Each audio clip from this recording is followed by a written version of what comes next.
tué. Un coup de machette derrière l'oreille, 5 ou 6 coups de machette sur la tête, et puis les intestins dehors étaient couchés. Alors, nous sommes allés trouver les blindés de la gendarmerie au moment où les jeunes qui ont fait ça commençaient à faire que maintenant les jeunes du village les suivaient. La gendarmerie avait les blindés, ont barré la route au niveau de la palmeraie que vous trouvez à l'entrée. Et nous avons parlé avec eux, mais pourquoi ce comportement? Donc ça veut dire que la gendarmerie était avec eux. Ils étaient avec eux, ils étaient ensemble. C'est devant eux, c'est eux qui ont conduit les jeunes. Avec les blindés. Et maintenant que les jeunes ont fui, c'est après avoir causé avec leur commandant. Il m'a même donné son téléphone pour parler au général. J'ai dit au téléphone, dans son téléphone au général, que nous sommes attaqués. Au général à Parlo. Bon, il a dit que c'est son patron, c'est le général. C'est lui qui m'a donné son portable.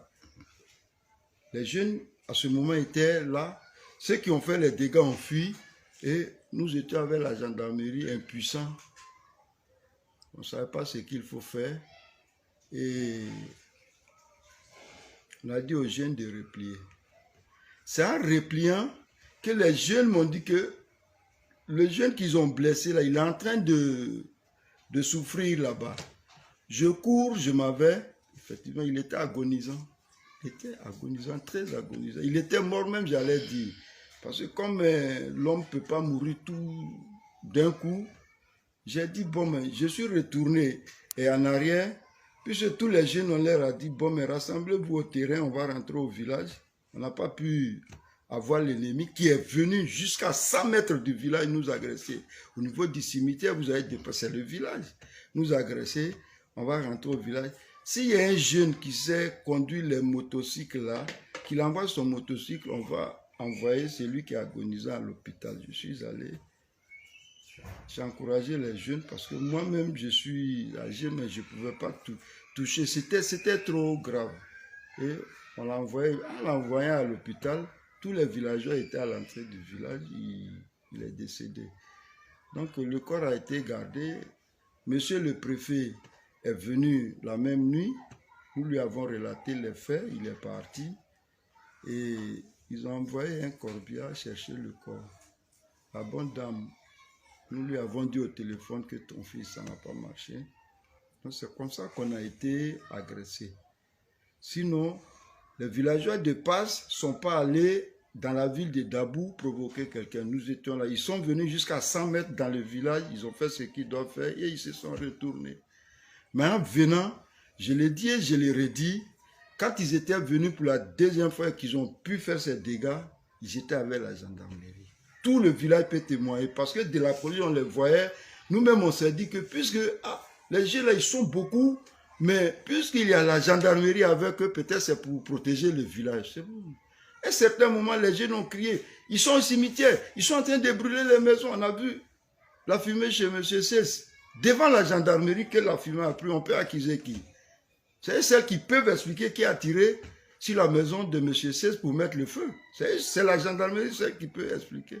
Et lorsque vous avez eu le général au téléphone, qu'est-ce que vous lui avez dit? Je lui ai dit que mon général, nous sommes attaqués par des jeunes venus de Dabou.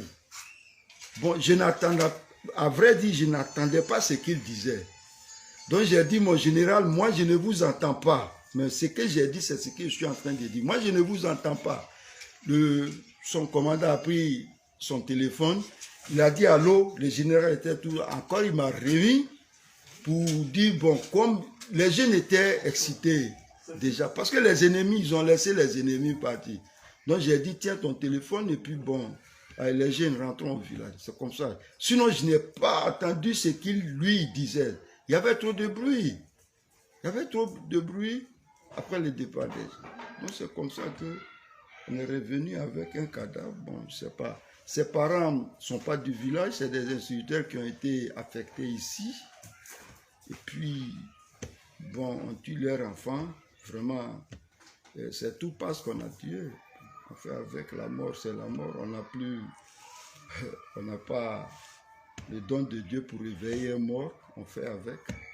On fait avec. Voilà ce qui s'est passé au niveau de Passe. Mais depuis lors, est-ce qu'il y a eu encore attaque? Est-ce qu'ils sont revenus? Est-ce que vous avez eu Non, encore... c'est des rumeurs là. Le général Apalo est venu ici au village. Et, devant tout le village sous l'arbre à Palab où on tient les réunions, il a dit Yako et puis il a dit que les gens ne vont plus revenir, qu'il va sécuriser. Dans la première nuit, il nous a envoyé 10 gendarmes qui ont dormi avec nous, avec qui on a assuré la sécurité.